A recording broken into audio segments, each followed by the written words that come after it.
Biyaya ang buhay ng tao at wala akong balak na sayangin to. Hindi mo alam kung saan ka dadali ng tadhana. Harapin mo na lang kung anong meron sa buhay mo. Sulitin ang bawat sandali ng buhay.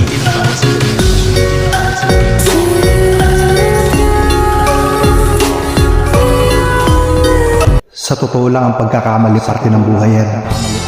Kapag hindi ka nagkamali, hindi ka matututo. At kapag hindi ka natuto, hindi ka pagbabago, di ba?